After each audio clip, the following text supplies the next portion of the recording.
Jeet media network ಎಂದೆಂದಿಗೂ ನಿಮ್ಮೊಂದಿಗೆ. ವೀಕ್ಷಕರೇ ನಮಸ್ಕಾರ. ಜೀತ್ ಮೀಡಿಯಾ ನೆಟ್ವರ್ಕ್ ಯೂಟ್ಯೂಬ್ ವಾಹಿನಿಯ ವಿಶೇಷ ವಿಡಿಯೋ ನೋಡೋದಕ್ಕೆ ನಿಮಗೆಲ್ಲ ಸ್ವಾಗತ. ನಂಬರ್ 8 ಮತ್ತು 4 ಈ ಸಂಖ್ಯೆಗಳಿಂದ ಜನರು ದೂರ ಇರೋದ್ಯಾಕೆ? ಸಂಖ್ಯಾಶಾಸ್ತ್ರದ ಪ್ರಕಾರ ನಿಮ್ಮ ಅದೃಷ್ಟದ ಸಂಖ್ಯೆ ಯಾವುದು ಅನ್ನೋ ಕುತೂಹಲಕಾರಿ ಮಾಹಿತಿಯನ್ನ ಈ ವಿಡಿಯೋದಲ್ಲಿ ನಾನು ನಿಮಗೆ ತಿಳಿಸ್ಕೊಡ್ತಾ ಇದ್ದೀನಿ. ಹಾಗೇನೆ ಈ ವಿಡಿಯೋಗೆ ಈಗಲೇ ಒಂದು ಲೈಕ್ ಕೊಟ್ಟು ವಿಡಿಯೋದ ಕೆಳಗಡೆ ಹರೇ ಕೃಷ್ಣ ಅಂತ ಕಮೆಂಟ್ ಮಾಡೋದಕ್ಕೆ ಮರಿಬೇಡಿ. ಹಾಗೇನೆ ಈ ವಿಡಿಯೋನ ಸ್ಕಿಪ್ ಮಾಡದೆ ಕೊನೆ ತನಕ ನೋಡಿ. ಅಲ್ಲದೆ ವಿಡಿಯೋದ ಕೆಳಗಡೆ ಇರುವಂತಹ ಜಾಯಿನ್ ಬಟನ್ ಒತ್ತಿ, ಆಗ ನೀವು ಜೀತ್ ಮೀಡಿಯಾ ಚಾನೆಲ್ ಮೆಂಬರ್ ಆಗ್ತೀರಾ. ಅಂದ್ರೆ ನೀವು ಜೀತ್ ಮೀಡಿಯಾದಲ್ಲಿ ಮೆಂಬರ್ಗಳಿಗಿರುವಂತಹ ವಿಶೇಷ ವಿಡಿಯೋ ಹಾಗೂ ಲೈವ್ ನೋಡಬಹುದು. ನಿಮಗೆ ನ್ಯೂಮರಾಲಜಿ ಬಗ್ಗೆ ಗೊತ್ತಿರಬೇಕಲ್ವಾ? ಅಂದ್ರೆ ಸಂಖ್ಯಾಶಾಸ್ತ್ರ, ಜ್ಯೋತಿಷ ಶಾಸ್ತ್ರ, ಹಸ್ತ ಸಾಮುದ್ರಿಕ ಶಾಸ್ತ್ರ, ವಾಸ್ತುಶಾಸ್ತ್ರ, ಗಿಣಿಶಾಸ್ತ್ರ, ಶಕುನಶಾಸ್ತ್ರ, ಪಂಚಾಂಗ ಶಾಸ್ತ್ರಗಳಂತೆ ಇದು ಕೂಡ ಒಂದು. ಜನರು ಸಮಸ್ಯೆಗಳಾದಾಗ ಹೇಗೆ ಶಾಸ್ತ್ರಗಳ ಮೊರೆ ಹೋಗ್ತಾರೋ ಅದೇ ರೀತಿ ಸಂಖ್ಯಾಶಾಸ್ತ್ರದ ಮೂಲಕ ತಮ್ಮ ಸಮಸ್ಯೆಗಳಿಗೆ ಪರಿಹಾರವನ್ನ ಕಂಡುಕೊಳ್ತಾರೆ. ಈ 1 ರಿಂದ 9 ಈ ಸಂಖ್ಯೆಗಳು ಮನುಷ್ಯನ ಅನೇಕ ಸಮಸ್ಯೆಗಳಿಗೆ ಪರಿಹಾರ ಏನೋ ಕೊಡುತ್ತೆ.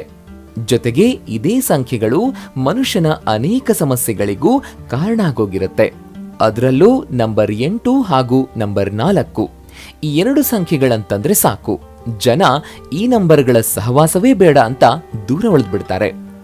ನಂಬರ್ 8 ಇಲ್ಲ ನಂಬರ್ 4 ಇರೋ ನಂಬರ್ಗಳೇನಾದ್ರೂ ಅವರ ಫೋನ್ ನಂಬರ್ ಆಗೋಗಿದ್ರೆ ಅವರು ಆ ನಂಬರ್ ಬೇಡವೇ ಬೇಡ ಅಂತ ಹೇಳ್ಬಿಡ್ತಾರೆ. ಇನ್ನು ಕೆಲವರು ಈ ಸಂಖ್ಯೆ ಇರೋ ಮನೆ ಇಲ್ಲ ಫ್ಲಾಟ್ನತ್ತ ಕೂಡ ಕಣ್ಹಾಯಿಸೋದಿಲ್ಲ. ಕಾರಣ ಈ ಸಂಖ್ಯೆಗಳು ಜೀವನದಲ್ಲಿ ದುರಾದೃಷ್ಟವನ್ನ ತಂದುಕೊಡುತ್ತೆ ಅನ್ನೋ ನಂಬಿಕೆ ಇದೆ. ಇನ್ನು ಈ ದಿನಾಂಕಗಳಂದು ಹುಟ್ಟಿದವರ ಗೋಳಂತೂ ಕೇಳಲೇಬೇಡಿ. ಅವರಿಗೆ ಒಂದಲ್ಲ ಒಂದು ಕಷ್ಟಗಳು ಇದ್ದೇ ಇರುತ್ತೆ ಅನ್ನೋ ಮಾತು ಇದೆ. ಅವರಿಗೆ ಯಾವ ಕೆಲಸದಲ್ಲೂ ಯಶಸ್ಸು ಸಿಗಲ್ಲ. ವ್ಯಾಪಾರಕ್ಕೆ ಕೈ ಹಾಕಿದ್ರೂ ನಷ್ಟ ಅನುಭವಿಸ್ತಾರೆ. ಅವರಿಗೆ ಇಷ್ಟದ ಉದ್ಯೋಗ ಅವರಿಗೆ ಸಿಗಲ್ಲ. ಇನ್ನು ಆರೋಗ್ಯದ ಸಮಸ್ಯೆ ನಿರಂತರವಾಗಿ ಕಾಡ್ತಾನೆ ಇರುತ್ತೆ ಅಂತ ಹೇಳಲಾಗುತ್ತೆ.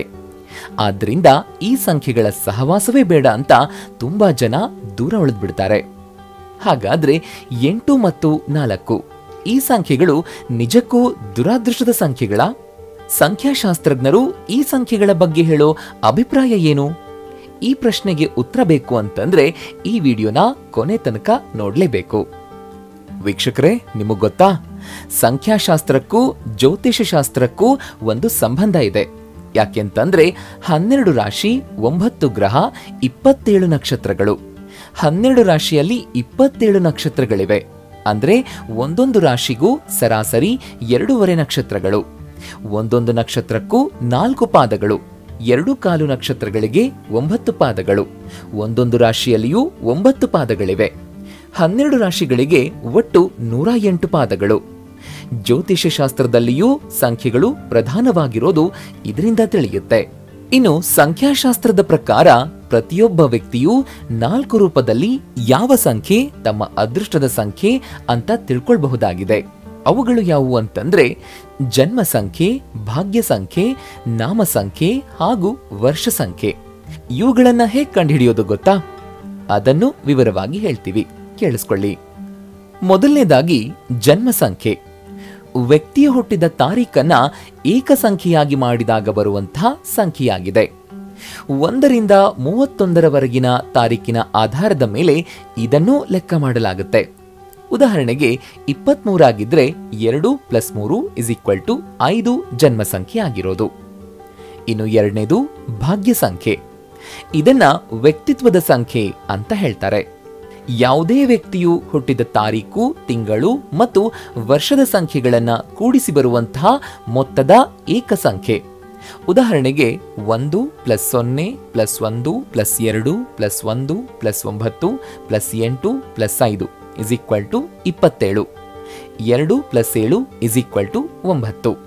ಹಾಗೇನೆ ಮೂರನೇದು ನಾಮ ಸಂಖ್ಯೆ. ಒಬ್ಬ ವ್ಯಕ್ತಿಯ ಹೆಸರಲ್ಲಿರುವಂತಹ ಅಕ್ಷರಗಳ ಸಂಖ್ಯೆಯ ಮೊತ್ತವೇ ನಾಮ ಸಂಖ್ಯೆ. ಇದರಿಂದ ನಮ್ಮ ವೈಯಕ್ತಿಕ ಆಸೆಗಳು ಹಾಗೂ ಅದೃಷ್ಟವನ್ನ ತಿಳಿಬಹುದು. ಉದಾಹರಣೆಗೆ ಅಥರ್ವ, ATHARVA. ಇಲ್ಲಿ 7 ಅಕ್ಷರಗಳಿರೋದನ್ನ ಗಮನಿಸಬಹುದು. ಕೊನೆಯದಾಗಿ ವರ್ಷ ಸಂಖ್ಯೆ. ವ್ಯಕ್ತಿಯ ಜನನ ವರ್ಷದ ಎಲ್ಲಾ ಅಂಕಿಗಳನ್ನು ಕೂಡಿಸಿದಾಗ ಬರುವಂತಹ ಮೊತ್ತದ ಏಕಸಂಖ್ಯೆ. ಉದಾಹರಣೆಗೆ ಜನನ ವರ್ಷ 1947 ಆಗಿದ್ರೆ ವರ್ಷ ಸಂಖ್ಯೆಯು 1 + 9 + 4 + 7 = 21. ಅಂದ್ರೆ 2 + 1 = 3 ವರ್ಷ ಸಂಖ್ಯೆ. ಇದೇ ರೀತಿಯಾಗಿ ನೀವು ಕೂಡ ಜನ್ಮ ಸಂಖ್ಯೆ, ಭಾಗ್ಯ ಸಂಖ್ಯೆ, ನಾಮ ಸಂಖ್ಯೆ ಹಾಗೂ ವರ್ಷ ಸಂಖ್ಯೆಗಳನ್ನು ತಿಳ್ಕೊಳ್ಬಹುದು.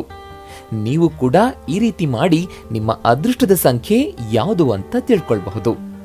ಸಂಖ್ಯಾಶಾಸ್ತ್ರದ ಪ್ರಕಾರ ಪ್ರತಿಯೊಬ್ಬ ವ್ಯಕ್ತಿಯ ಜಾತಕದ ಅನುಸಾರ ಅವರವರ ಗ್ರಹಗತಿಯ ಅನುಸಾರ ಅವರಿಗೆ ಇನ್ನೂ ಕೆಲ ಸಂಖ್ಯೆಗಳು ಲಕ್ಕಿ ನಂಬರ್ಗಳಾಗಿರುತ್ತವೆ, ಹಾಗೆಯೇ ಅನ್ಲಕ್ಕಿ ಕೂಡ ಆಗಿರುತ್ತೆ. ಆದ್ರೆ ಅದ್ಯಾಕೋ ಏನೋ ಜನರಿಗೆ ಈ 8 ಮತ್ತು 4 ಈ ಎರಡೂ ಸಂಖ್ಯೆಗಳನ್ನ ಶನಿಯ ಸಂಖ್ಯೆ ಅನ್ನೋ ರೀತಿಯಲ್ಲಿ ನೋಡ್ತಾರೆ. ಅವರು ತಮ್ಮ ಮನೆ ಸಂಖ್ಯೆಯಾಗ್ಲಿ, ಫೋನ್ ನಂಬರ್ ಆಗ್ಲಿ, ಕಾರ್ ಇಲ್ಲ ಬೈಕ್ ನಂಬರ್ ಆಗ್ಲಿ ಅದರಲ್ಲಿ ಅಪ್ಪಿತಪ್ಪಿಯೂ ಈ 2 ನಂಬರ್ಗಳನ್ನ ಬರದೇ ಇರುವಂತೆ ನೋಡ್ಕೊಳ್ತಾರೆ. ನೀವು ಕೂಡ ಇದೇ ರೀತಿ ಮಾಡ್ತಾ ಇದ್ರೆ ಹಾಗೆ ಮಾಡೋದನ್ನ ಮೊದಲು ನಿಲ್ಲಿಸಿ. ಕೆಲವರಿಗೆ ಈ ನಂಬರ್ ದುರಾದೃಷ್ಟವನ್ನ ತಂದುಕೊಡಬಹುದು, ಆದ್ರೆ ಪ್ರತಿಯೊಬ್ಬರಿಗೂ ಅಲ್ಲ. ಇದೇ ಸಂಖ್ಯೆಯಿಂದ ಎಷ್ಟೋ ಜನರ ಅದೃಷ್ಟವೇ ಬದಲಾಗಿದೆ. ಕೆಲವರ ವ್ಯಾಪಾರ ನಷ್ಟದಲ್ಲಿದ್ರೂ ಇದೇ ಸಂಖ್ಯೆಗಳು ಅವರನ್ನ ಕೋಟ್ಯಾಧೀಶರನ್ನಾಗಿ ಮಾಡಿದೆ. ಆದ್ರಿಂದ ಈ ಸಂಖ್ಯೆಗಳ ಬಗ್ಗೆ ಏನೇ ನಿರ್ಧಾರ ತಗೊಳ್ಳೋದಿದ್ರೂ ಮೊದಲು ಸಂಖ್ಯಾಶಾಸ್ತ್ರಜ್ಞರನ್ನ ಸಂಪರ್ಕಿಸಿ ನಿರ್ಧಾರವನ್ನ ತಗೊಳ್ಳಿ.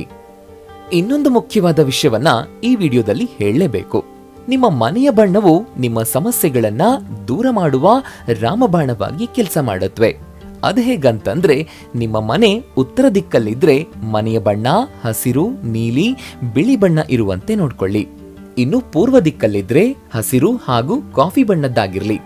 ಪಶ್ಚಿಮ ದಿಕ್ಕಾಗಿದ್ರೆ ಹಳದಿ ಹಾಗೂ ಬಿಳಿಯ ಬಣ್ಣವನ್ನ ಹಚ್ಚಿ. ಇನ್ನು ಕೊನೆಯದಾಗಿ ನಿಮ್ಮ ಮನೆ ದಕ್ಷಿಣ ಭಾಗದಲ್ಲಿದ್ರೆ ಕೆಂಪು ಬಣ್ಣ ಹಚ್ಚಿ. ಆಗ ನೋಡಿ ನಿಮ್ಮ ಜೀವನದಲ್ಲಿ ಎಂತೆಂಥ ಚಮತ್ಕಾರಿ ಬದಲಾವಣೆಗಳಾಗ್ತಾ ಹೋಗುತ್ತೆ ಅಂತ.